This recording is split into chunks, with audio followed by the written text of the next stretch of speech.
I came from the mud. There's dirt on my hands. Strong like a tree. There's roots where I stand. Oh, I've been running from the law. Hope they won't shoot me down soon.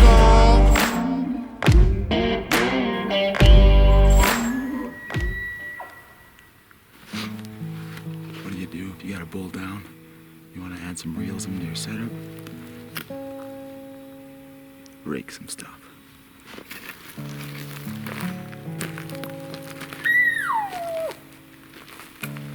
Raking is used by bull elk to claim their territory.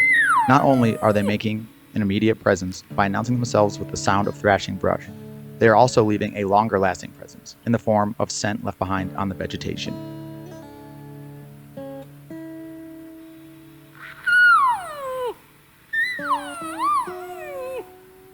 Raking a tree is simple, and it doesn't take anything special for you to replicate. If you have a set of antlers with you, go ahead and try and give this a shot. But if you don't, try and find a green thumb-sized stick lying about and use that to thrash some brush. Elk are intense when they are thrashing brush, so make sure that you aren't thrashing too quietly. Elk, they're big animals, and they won't be scared away by the sound of you smashing brush. If anything, it will probably pique their curiosity, and the dominant bull in the herd will come on over to check out and see who is making all of that ruckus in their neck of the woods.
The sound that you are hearing me make right here is a glunk, which is a noise that a bull makes when he is trying to keep cows with him and communicate with them a little more subtly than if he were just to be screaming his head off using bugles. If you hear this noise while hunting, no matter what you're doing, stop and listen and find the source of that sound. The elk that are making this noise are very close nearby.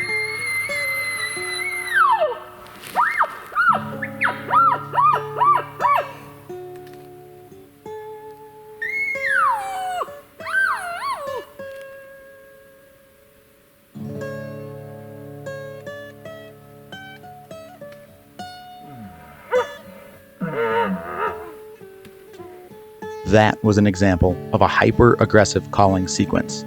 I used something just like that to bag the bull back in episode 5.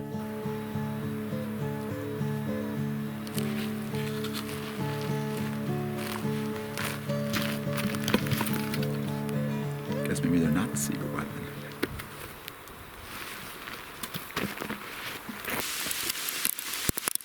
As if the pack out wasn't bad enough.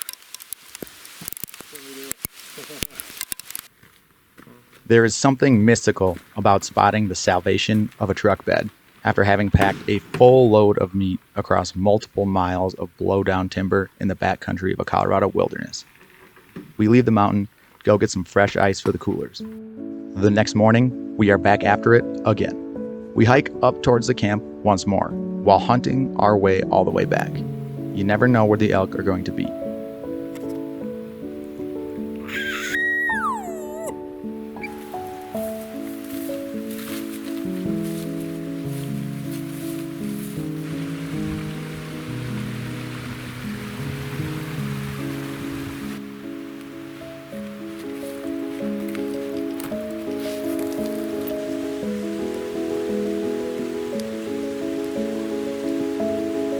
We set up again, and again, and again. You can't kill elk unless you give it your all, and we were giving it everything that we had.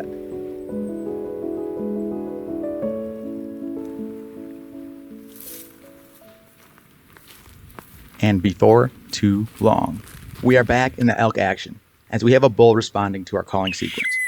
We are calling in a way so that this bull thinks we have snuck in right under his nose and have stolen some of his cows away.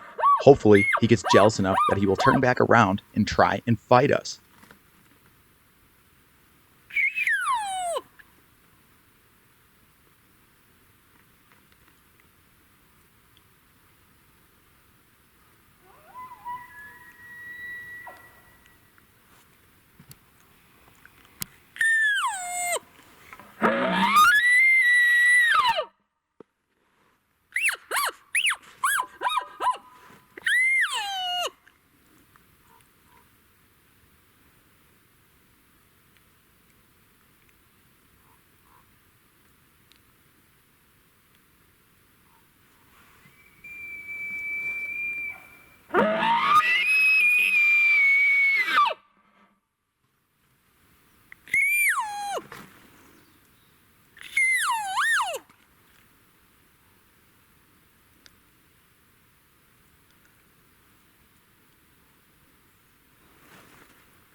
After that calling sequence, we determined that this bull wants nothing to do with another bull, and he's not aggressive enough to come barreling in ready for a fight.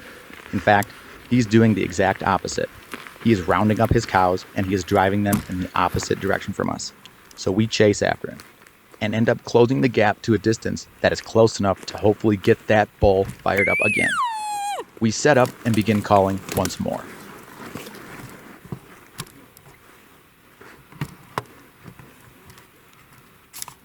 Ultimately, we would end up chasing this herd all day with the same results. We would close the distance, and he would take this herd and run. The only thing that ended up being interested in our calling was this lonely cow, and this mama black bear and her cub. While it's always great to be able to enjoy nature for all of your beauty, it isn't what we wanted at the time. We wanted to get on some bulls.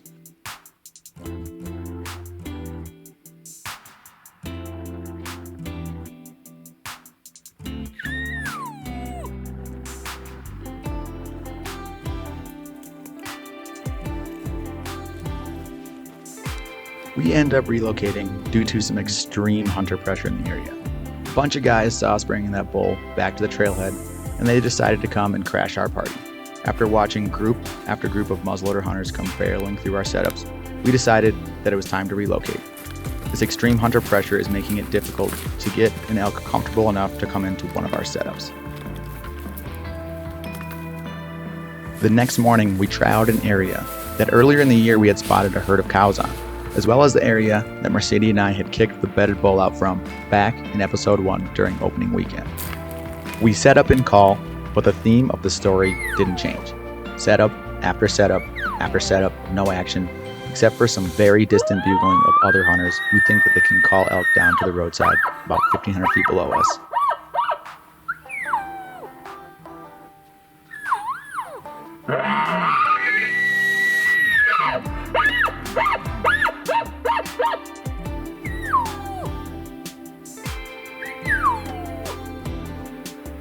darkness is falling upon us. After hearing no responses all day, we decide to go and find a nice protected meadow in the middle of an aspen forest. Hopefully, the elk will feel unpressured and comfortable enough to come out and feed in this little grove while it's still light.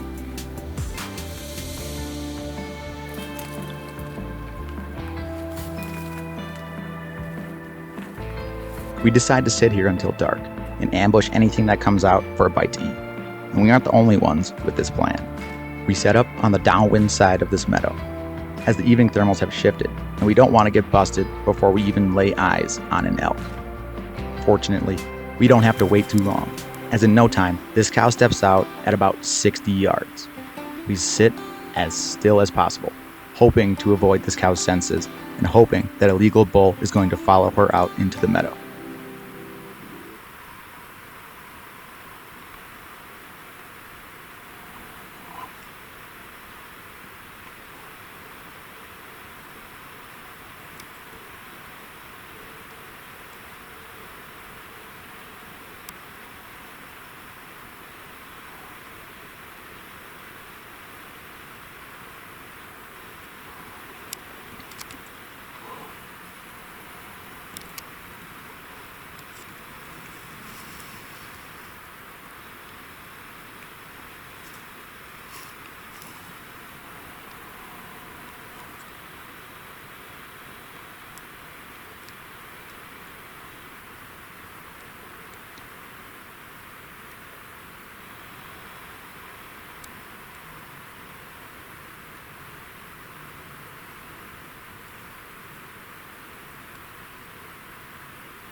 Uh-oh.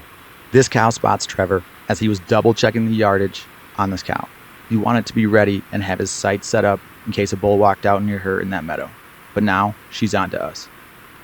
We have to sit as still as possible, holding the positions we are in like we are in some kind of yoga class somewhere. Because if we move the slightest bit, this cow, she's going to spot us. And she's going to sound off the alarm bark and alert any other elk in the area that a danger is present at this location.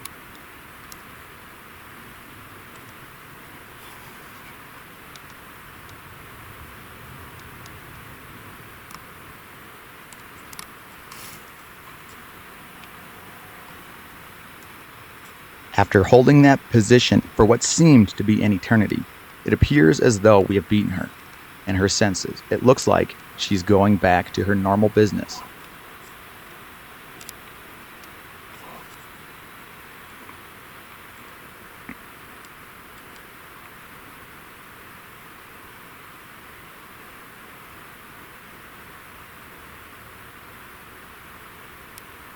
Until she lets off the dreaded alarm bark. We are busted.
After the 10-minute long chess match between us and this cow, she just made her final move. Checkmate. We lose. Any chance of hoping that a bull would come join her in the meadow is over. Trevor is ecstatic. As a first-time elk hunter, I am glad that he got into some elk action, and that he was able to bloody his hands a bit by chopping up and carrying out half of a carcass himself. But honestly, I was a little bit sad that I wasn't able to get him a shot at an elk. But Trevor quickly countered my apologetic tone with a sentence that all outdoorsmen should hear. If the memories you make while hunting are more important than just making the kill, you might be a true sportsman. I had a hell of a time, and I can't wait for next year.